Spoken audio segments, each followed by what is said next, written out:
వైకుంఠ దర్శనానికి భక్తులు తిరుపతికి వస్తే డైరెక్ట్ గా భక్తులను వైకుంఠానికే పంపించేసిన టీటీడీ తిరుమల తిరుపతి చరిత్రలో ఎప్పుడు లేని విధంగా తిరుపతికి వచ్చిన భక్తుల ప్రాణాలను తీసేసిన టీటీడీ ఇది వాస్తవమే.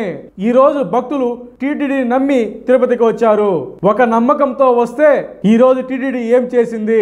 6 మంది ప్రాణాలను తీసేసింది. ఇది వాస్తవమా కాదా హిందువులారా?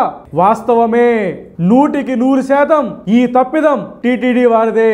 ఈ రోజు టీటీడీ వైకుంఠ ఏకాదశికి ఏర్పాట్లు చేయలేదంటే ఏ భక్తుడు వచ్చుండేవాడు కాదు.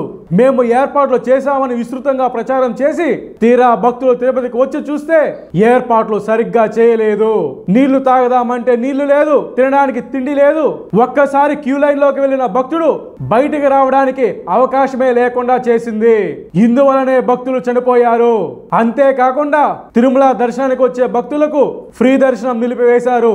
నడకదారి మార్గంలో టోకన్లు నిలిపివేశారు. భక్తులకు టోకన్ల కోసం ఈ క్యూ లైన్ల దగ్గరికి వచ్చారు.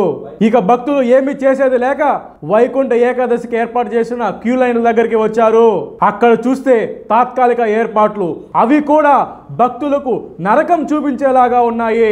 ఇక భక్తులు చేసేది ఏమీ లేక ఆ క్యూ లైన్లోకి వెళ్తే చాలా మంది భక్తులు ఇబ్బందులు పడ్డారు. 2000 మంది భక్తులు ఉండాల్సిన చోట 3000 మంది భక్తులను కుక్కి వేశారు. ఒక రకంగా చెప్పాలంటే ఒక షెడ్ లోకి గొర్రెలను తోలినట్టు తోలేసి భక్తుల ప్రాణాలను బలి తీసుకున్నారు.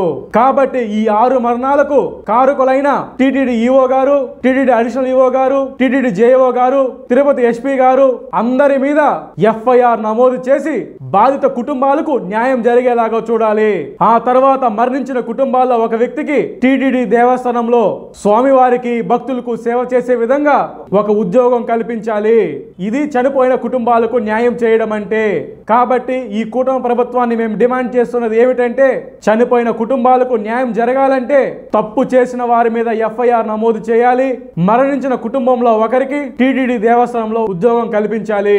అప్పుడే బాధిత కుటుంబాలకు న్యాయం చేసిన వారు అవుతారు. జై శ్రీరామ్. ఓం నమో వెంకటేశాయ.